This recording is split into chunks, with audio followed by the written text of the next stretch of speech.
اور حسرت کر رہا ہوں گا۔ اور اس موقع پہ کہ جب انسان اس طریقے سے حسرت کر رہا ہوگا، اس مصیبت کا عالم ہوگا، محمد بارگاہ الہی میں شکوہ کریں گے۔ کون شکوہ کر رہا ہے؟ جو رحمت للعالمین ہے۔ کس کے بارے میں شکوہ کر رہا ہے؟ قرآن کے بارے میں۔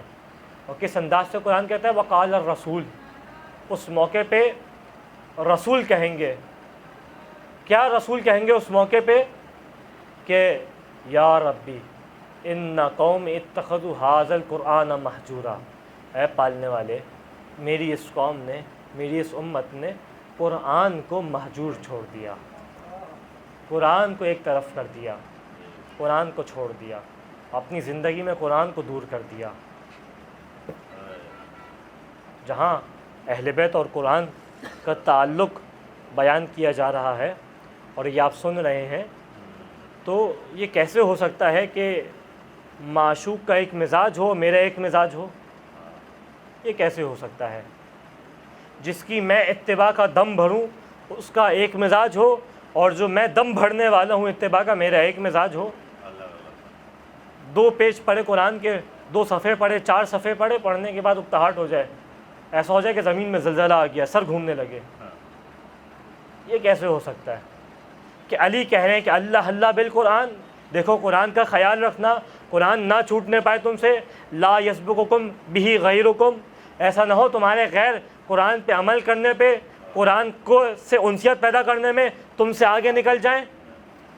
اور میں جو ان کی ولایت کا دھم بھرنے والا ہوں، اور اپنے لیے نصیحت کرو، میں نے کہا یہ آپ کے لیے نہیں، بینی و بین اللہ، یہ میرے لیے نصیحت ہے۔ کیسے ہو سکتا ہے کہ میری زندگی سے قرآن غائب ہو جائے؟ میرے گھر میں قرآن رکھا ہو تو اس کے اوپر تیمم بھر مٹی آ جائے، اتنی مٹی آ جائے کہ تیمم کر سکوں اس سے؟ یہ کیسے ہو سکتا ہے؟ اس کا مطلب یہ ہے کہ یا میں نے کہا تصور اہل بیت تصور قرآن کے ساتھ ہے۔ اس کا مطلب ہے کہ انی تارکم فیکم الثقلین کتاب اللہ و عترت اہل بیتی، 2 چیزیں چھوڑ کے جا رہا ہوں، ایک کو بھی چھوڑا تو گمراہ ہو جاؤ گے۔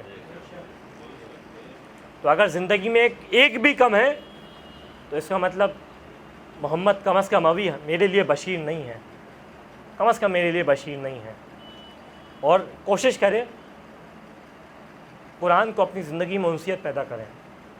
اور یہ وہ کتاب ہے کہ جو جب اس سے انسیت پیدا کی جاتی ہے، جب اس سے دل لگایا جاتا ہے تو یہ جواب دیتا ہے دل لگانے میں۔ توجہ کیجیے گا، جہاں اتنے جملات فضائل کے پڑھوں، 2 جملے سنتے چلیں تحمل سے، کہ یہ وہ کتاب ہے کہ جس سے آپ دل لگائیں گے تو یہ جواب دے گی آپ کو۔ سمجھ نہیں آئے گی، صحیح ہے بات آپ کی، صحیح ہے نا، سمجھنے کے لیے عربی سیکھنی پڑے گی، ایک مقدمات تو طے کریں اس کو بھی۔ جہاں مال زر حاصل کرنے کے لیے ہم 4-5 سال لگا دیتے ہیں، وقت لگاتے ہیں، زندگی لگاتے ہیں، بچوں کو ڈالتے ہیں، پیسہ خرچ کرتے ہیں، تمام وسائل خرچ کرتے ہیں مال زر حاصل کرنے کے لیے، تو وسائل خرچ کریں، کچھ زندگی سے وقت نکالیں۔ کچھ کس کے لیے وقت نکالیں؟ اس کے لیے جس کو حسین پسند کرتے ہیں، جس کو حسین پسند کرتے ہیں۔ اور اس کتاب سے انسیت، میں نے کہا یہ اس کتاب سے انسیت پیدا کریں۔ یہ کتاب واقعاً اس کو پڑھیں، مزہ دیتی ہے یہ کتاب۔ اور حقیقت کیا ہے کہ جتنا اس کتاب کو پڑھیں گے اتنا آپ کے دل میں یہ جگہ بناتی جائے گی۔ عادت ڈالیں، جوانوں کو کہوں خاص طور پہ، کیونکہ جوانی وہ عمر ہوتی ہے کہ انسان عادت ڈالنا بہت آسان ہوتی ہے۔ بوڑھے بھی عادت ڈالیں، اس کا مطلب یہ نہیں ہے کہ نا امید ہو جائیں، اگر ایک قطرہ پتھر پہ بھی گرے تو اپنی جگہ بنا لیتا ہے، لیکن جوان کی تو زمین ہی بہت زرخیز ہوتی ہے کہ قطرہ گرتے ہی جو ہے اس کے اندر اچھی فصل اگ جاتی ہے۔ عادت ڈالیں، کم از کم سونے سے پہلے، کم از کم اگر ایک پارہ نہیں پڑھ سکتے، 4 صفحے نہیں پڑھ سکتے، 10 آیتیں تو پڑھیں، کم از کم 10 آیتیں مشکل لگیں، ابتدا میں 1 آیت رکھیں سونے سے پہلے۔ اگر لگتا ہے 10 آیتیں بھی زیادہ ہیں، 10 آیتیں زیادہ نہیں ہیں، ویسے بتلاتا چلوں 10 آیتیں زیادہ نہیں ہوتی، 1 سپارہ پڑھنے کی تعلیم نہیں دے رہا، 10 آیتیں زیادہ نہیں ہوتی، لیکن 10 بھی زیادہ لگیں، عادت نہیں بن پا رہی ہو تو 1 آیت پڑھیں سونے سے پہلے۔ عادت بنا لیں اپنی کہ جہاں سونے لیٹیں پہلے 1 آیت پڑھیں اور پھر سوئیں، پھر دیکھیں خدا خواب میں کیسے مناظر دکھاتا ہے۔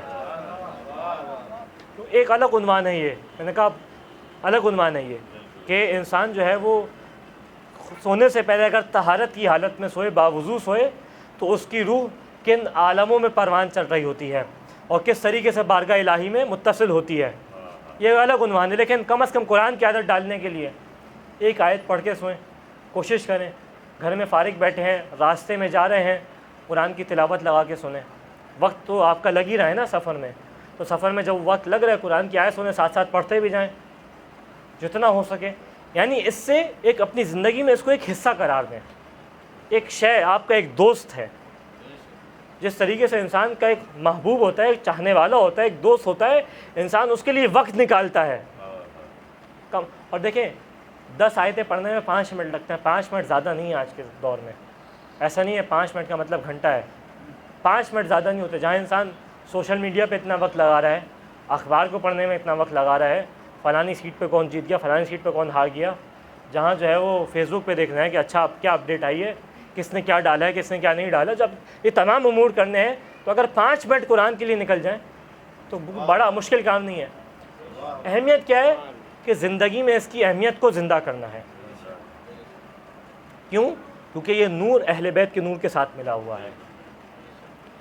اور یقین جانی عجیب حدیث رسول، عجیب حدیث معصوم ہے کہ اگر اس ذکر الہی کو اپنے آپ سے دور کیا، ذکر کا دائرہ وسیع ہے جس کے اندر قرآن بھی اور باقی اذکار بھی ہیں، اگر خدا کی یاد سے، خدا کے ذکر سے اپنے دل کو خالی کیا تو یہ دل کا معاملہ بہت عجیب ہے، بڑا عجیب معاملہ ہے دل کا۔ دل کو اگر خدا سے خالی کیا، عجیب حدیث ہے، قلوب خلت عن ذکر اللہ، وہ دل جو خدا کے ذکر سے خالی ہو جاتے ہیں۔ عذاب الہی یہ بیان نہیں کیا کہ خدا ان کو آتش جہنم میں ڈالے گا، خدا فلانی جگہ ڈالے گا، وہ بات کے مراحل ہیں۔ سب سے پہلا عذاب کیا ہوگا اور سب سے مشکل، شاید یہی سب سے بڑا عذاب ہے کہ فَأَذَاقَ اللَّهُ حُبَّ غَيْرِهِ، جو دل خدا کے ذکر سے خالی ہوتا ہے، خدا اپنے علاوہ کے کسی اور کی محبت کا مزہ چکھا دیتا ہے۔ یہ تو عذاب باقی بات کی بات ہے کہ خدا عذاب دے، یہ دے، یہ بہت بڑا عذاب ہے کہ خدا کہیں اور دل لگا دے، اور یہ مقام عشق میں جو قدم رکھے اس کو وہ سمجھ سکتا ہے۔ تصورات میں خدا سے عشق لے کے آئیں، پھر سمجھے کہ جب معشوق اپنا منہ پھیر لے تو عاشق کے لیے سب سے بڑا عذاب یہی ہے۔